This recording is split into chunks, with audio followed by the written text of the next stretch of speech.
Hello friends. आज जो मैं वीडियो बनाने वाला हूँ वो आपका है एडीआई का जो अभी आपका अपकमिंग एग्ज़ाम है 6 जुलाई को।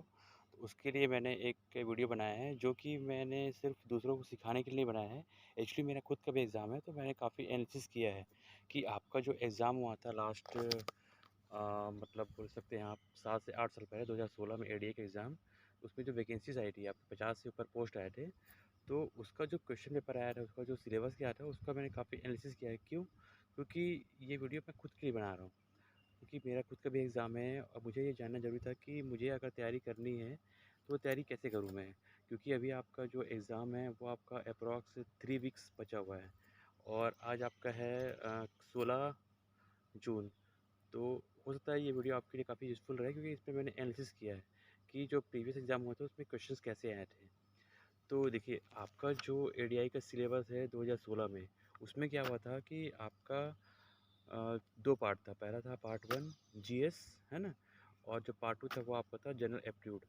तो 2016 में क्या था, जो जो जो आपका पार्ट 1 था उसमें आपका इंडिया का भी जीएस आया था और आपका छत्तीसगढ़ का भी जीएस आया था। लेकिन इस बार क्या किया है, आपका जो इंडिया का जीएस है उसको पूरा रिमूव कर दिया गया है 2025 वाले सिलेबस में।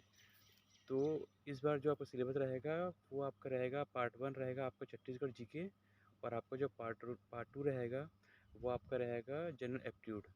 तो इसमें क्या होगा, जो आपका पार्ट 1 है छत्तीसगढ़ जीएस, उसमें क्या किया गया है, वो आपका क्वेश्चन रहेगा आपका 100 नंबर का, मतलब उसमें आपके 50 क्वेश्चन आएंगे।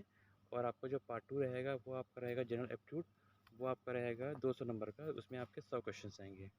और दोनों को मिला के जो कंबाइंड टाइम रहेगा वो आपका रहेगा 3 घंटे का। तो कुल मिला के आपको 150 क्वेश्चन सॉल्व करने हैं टोटल 3 घंटे में। इसमें आपका 33% जो पासिंग मार्क है इस सेक्शन में, मतलब पार्ट 1 में भी और आपका पार्ट 2 में। और अगर आप किसी कैटेगरी से बिलोंग करते हैं, एससी एसटी ओबीसी, है ना, तो आपको जो पासिंग मार्क रहेगा वो आपका रहेगा 23%।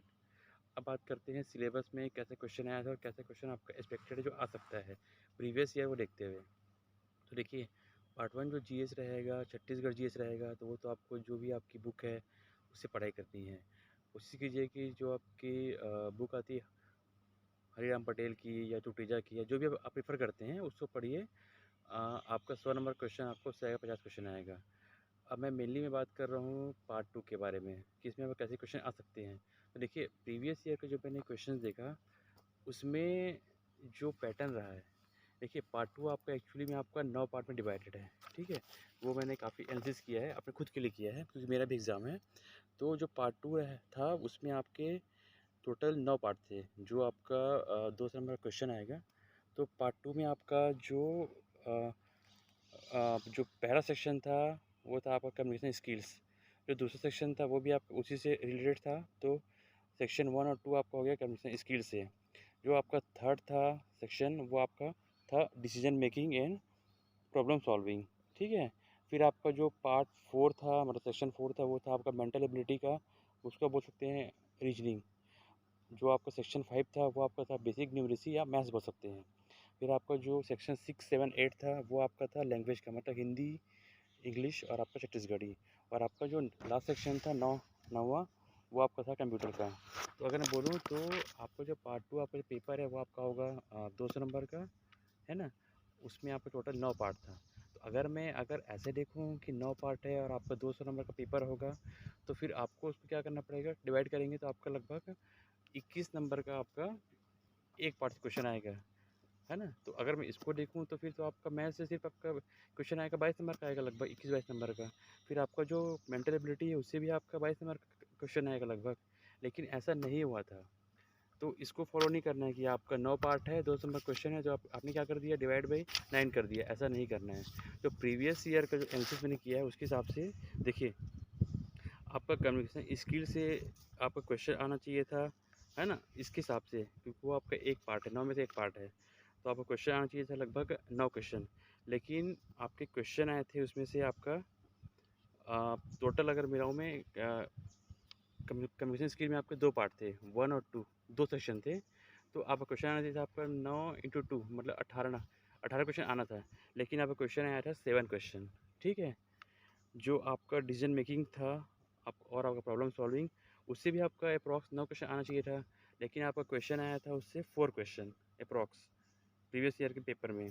फिर आपको जो मेंटल एबिलिटी है वो आपका सेक्शन 4 है, उससे आपका क्वेश्चन आना चाहिए था एक्चुअल में आपका 10 क्वेश्चन मान लीजिए, लेकिन आपका क्वेश्चन आया था लगभग 47 क्वेश्चन, है ना। फिर आपका जो था बेसिक न्यूमेरिसी मतलब मैथ्स, उससे भी आपका क्वेश्चन आना था आपका 9 या 10 क्वेश्चन आना था, अगर हम देखें उसको डिवाइड बाई 9 करें तो। लेकिन उससे आपका आया था 28 क्वेश्चंस।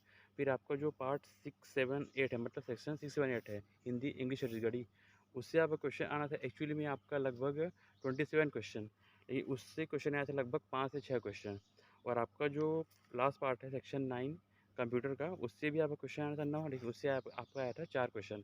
तो आप ये मत सोचिए कि पार्ट 9 सेक्शन है तो डिवाइड बाई 9 कर देंगे, है ना, मतलब 100 क्वेश्चन को तो 9 क्वेश्चन को, ऐसा नहीं है। आपको जो मेनली वेटेज रहेगा 70 to 80% वो आपका आएगा मैथ्स से, मतलब जनरल। आप अब ये मान लीजिए बेसिक न्यूमरेसी और आपका रीजनिंग मतलब मेंटल एबिलिटी से। तो आप क्या कीजिए, पार्ट 2 के लिए मेनली आप मेंटल एबिलिटी और आपको जो मैथ्स है उसको कवर कीजिए। आपका 70 से 80% क्वेश्चन उसी से आएंगे। और बाकी जो आपका बच गया, कम्युनिकेशन स्किल हो गया, आपका डिसीजन मेकिंग हो गया, आपका लैंग्वेज और कंप्यूटर हो गया, उससे आपका 20 से 25 क्वेश्चन आएंगे।